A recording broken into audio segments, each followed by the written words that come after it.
Year 1893 will remain unforgettable for a number of spiritual events. First, Swami Vivekananda went to USA to spread the message of yoga. Second, Sri Aurobindo returned from England to participate in India's freedom movement and later on to become a great yogi. And third, Sri Paramhansa Yogananda was born at Gorakhpur to fulfill a divine assignment. From time immemorial, India has been the land of great saints, sages and yogis who have been silently helping the mankind in reaching its ultimate goal of self-realization. They sincerely follow a divine plan and lead the erring beings from darkness to light. Sri Paramhansa Yogananda was one such great soul sent for initiating a spiritual revolution with everlasting effect. Born into a family of highly spiritual souls, Sri Paramhansa Yogananda was destined to tread the path of renunciation and selfless service to mankind. His intense love and longing for God can be gauged from the fact that he refused high posts, money and mundane fame. Very few know that had he accepted a proposal to lead the revolutionaries in their constant struggle for India's freedom, he would have been a great revolutionary himself. Yet, his path was predestined. Instead, he became a spiritual revolutionary, a divine engine, who took a large number of souls to the kingdom of God. His work still goes on and is gaining momentum by the years. Paramhansa's main task in this world was to propagate the teachings of Kriya Yoga and education for balanced living. For full 32 years, he remained in USA and opened the doors of Indian yogic traditions for the benefit of Western world. Facing and conquering insurmountable difficulties and hardships, he successfully accomplished the task of spreading the science of Kriya Yoga assigned by his Guru Swami Sri Yukteswar Giri. Today, by and large, yoga is known in the West due to his lifelong unenviable hard work. Work initiated by Swami Vivekananda in USA found its completion through Sri Paramhansa Yogananda. World will always remain indebted to him for his selfless service to mankind. This video contains a very brief biography of Sri Paramhansa Yogananda, which will help the readers understand his greatness. For more details, the readers are advised to read Autobiography of a Yogi, published by Yogoda Satsang Society of India, Ranchi, the book, which has changed the lives of millions of people all over the world. We will be very happy to receive any comments and suggestions from our readers about our efforts. Professor Keshav Sharma, President, Paramhansa Yogananda International Research Center, 70, Shimla 171008, Himachal Pradesh, India.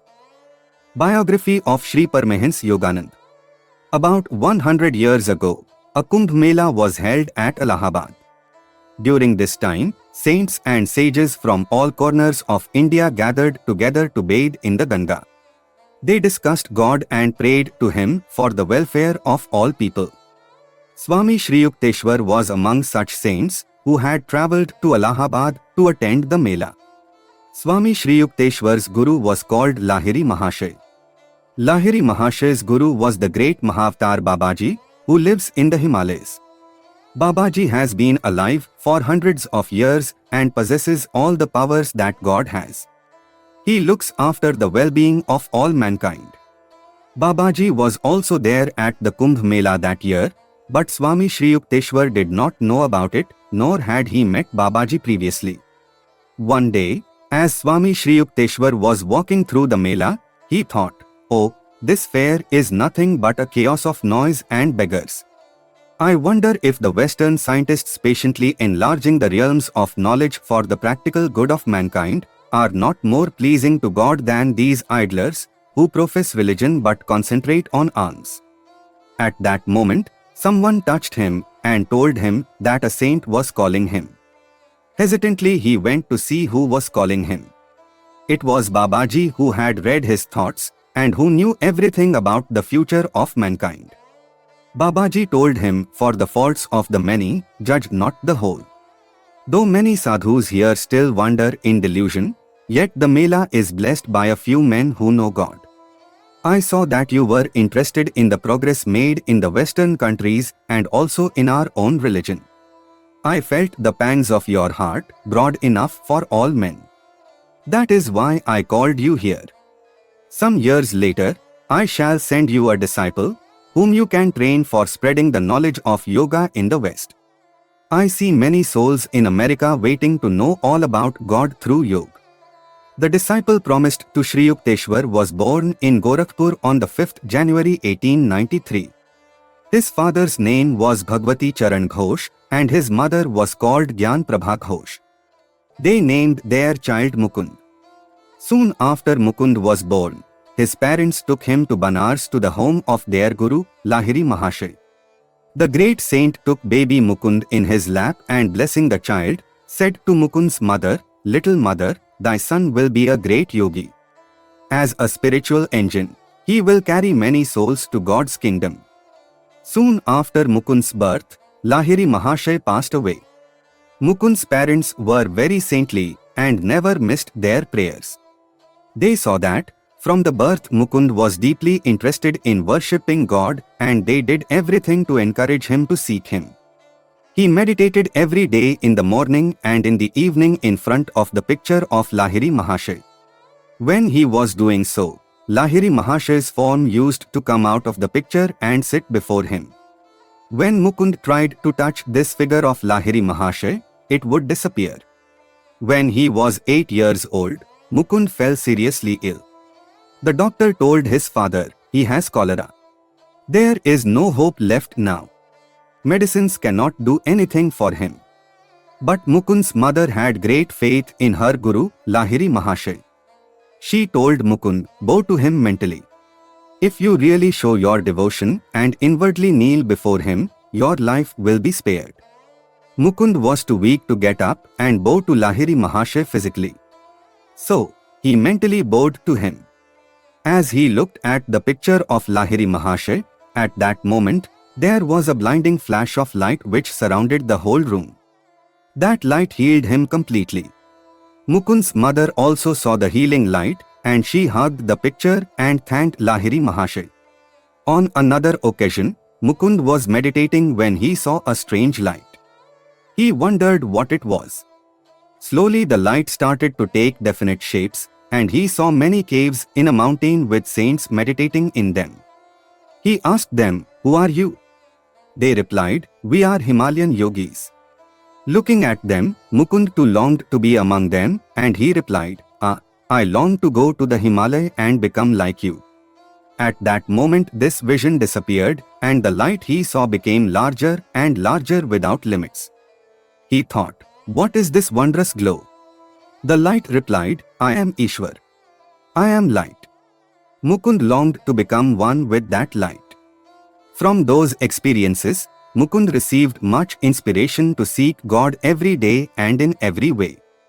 As he continued to meditate and pray daily, he started feeling that he was getting new powers. One day, his sister Uma was applying an ointment on a boil she had on her leg. Imitating her, Mukund also started to apply the same ointment on his own arm where there was nothing wrong. Uma asked him why he was doing so.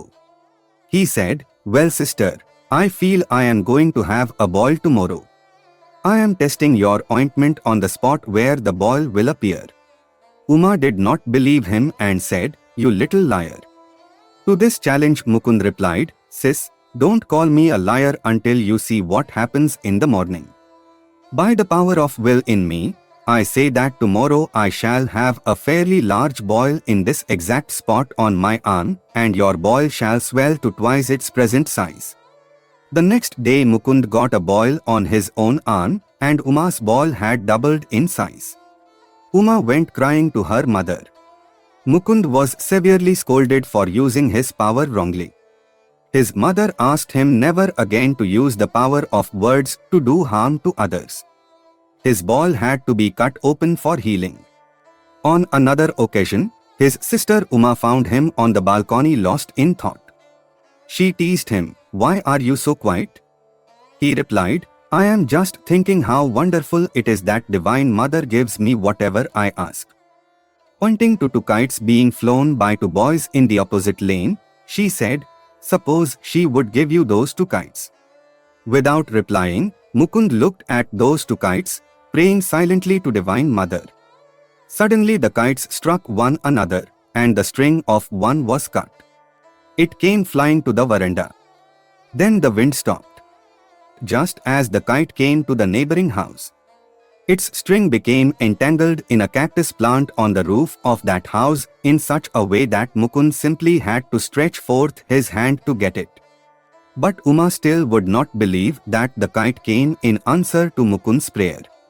She said, "It was just an extraordinary accident, and not an answer to your prayer. If the other kite comes to you, then I shall believe." Again, Mukund said nothing. He looked at the second kite and continued to pray. In a few moments the other kite also blew his way and became entangled in the same cactus plant. Mukund took it and turned to give the two kites to sister, but she ran into the house like a surprised deer. Mukund's mother was his dearest friend on earth. She taught all her children with all the love she could give. She used to teach them by telling stories from the Mahabharata, Ramayana and other religious books of old times. Mukund loved to listen to the stories. However, one day the servant came to inform her that a sadhu had come to see her. When she went to the door to meet him, he told her that she would not live much longer. He told her that the great gurus had sent him to her to tell her that they are protecting and guiding her and her family, especially Mukund. He told her that when she sit for meditation, that on the next day, a silver amulet would be given to her by God. She was told to ask Anant, Mukund's elder brother, to keep the amulet for a year after her death. And after that time, it was to be given to Mukund. Then the sadhu went away. The next day during meditation, she received the silver amulet just as the sadhu had said. Soon thereafter, she went to Calcutta to arrange the marriage of Anant, her eldest son. Mukund was staying with his father, who was then working for the railway company in the city of Bareilly. One night, Mukund had a vision in which he saw his mother calling to him and his father because she was dying. He woke up crying and told his father about the dream. His father simply asked him to go to sleep and to forget the dream. But next morning, they received a telegram from Ananta asking them to come because their mother was very ill. They left immediately. Their mother passed away before Mukund could reach Calcutta with his father.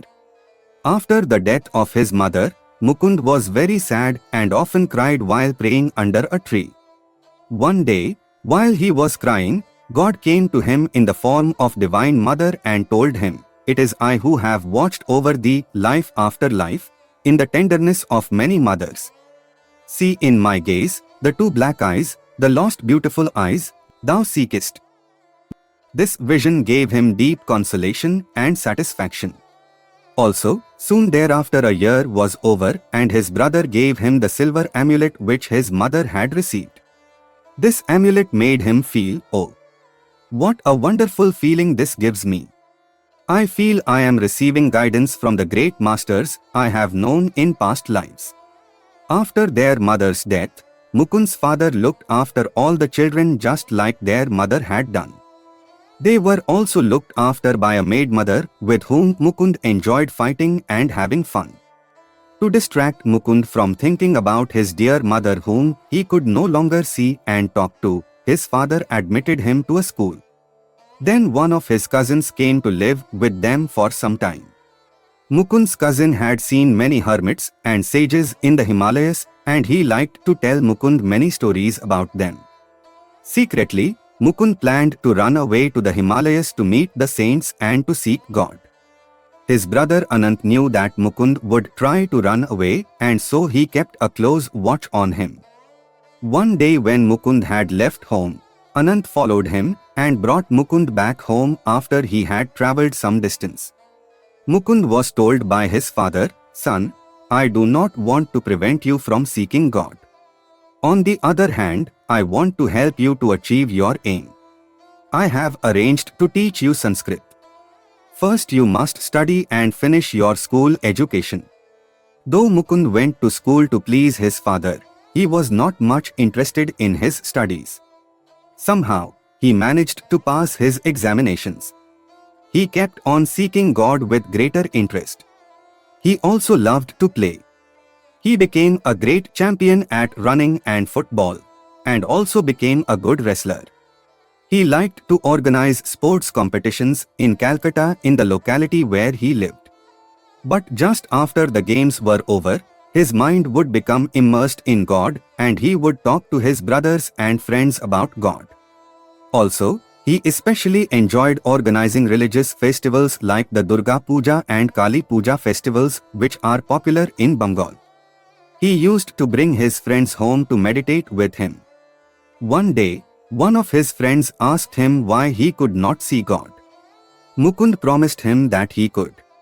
He called his friend to his house and said, "If a devotee prays wholehearted, 'Lord, you must come to me,' he will appear." When the devotee's prayer spreads the sincere longing of his heart into the very atoms of the universe, where then can God hide? He will have to reveal himself. If this very night we were to try sincerely to see God as Lord Krishna, he would appear in that form. Then that night, two of them sat in meditation for hours and hours, calling on Sri Krishna to come. The night had passed away and the sun was about to rise, still Sri Krishna had not come. So, Mukund's friend got discouraged and said, "There is no hope, Mukund. It is almost dawn. Let's go and get some sleep." Mukund replied, "You go if you want to, I won't give up. Even if I die sitting here, I won't move until God comes." Then suddenly there was a blinding light in the room and Mukund saw the figure of Sri Krishna in that light. But his friend could not see the light or Sri Krishna. So, Mukund touched his friend on the chest, then he too could see and was happy. Mukund was always kind to all the animals, to all his friends, and also to all of those who did not like him. Though others in his home ate meat and fish, he always ate only vegetables, rice and dal. He used to tell his brothers, "It is a sin to shoot innocent birds and animals. Those who eat the meat share in that sin. It is easy to accumulate sin, but very hard to earn virtue. All people must answer their deeds of their lives after death." One day after he had meditated alone for a long time in one place, a group of boys who did not like him came to him to beat him. He got up and told their leader, "Why do you call me a coward? You are so many, I am only one." The leader replied, "So what? We could bury you here in this field and no one would ever find a trace of you." With those words the leader tried to push Mukund backward. Mukund stood like a rock. He did not budge an inch. His eyes shone with the fire of his inner strength. Aroused now, he roared like a lion, "Which of you has the nerve to fight me? Come now, I am ready for you." Not one of the boys had the courage to step forward to accept the challenge. The leader backed off and said, "Hey, are you angry? We are not serious. We were just joking. Actually, we want to be friends."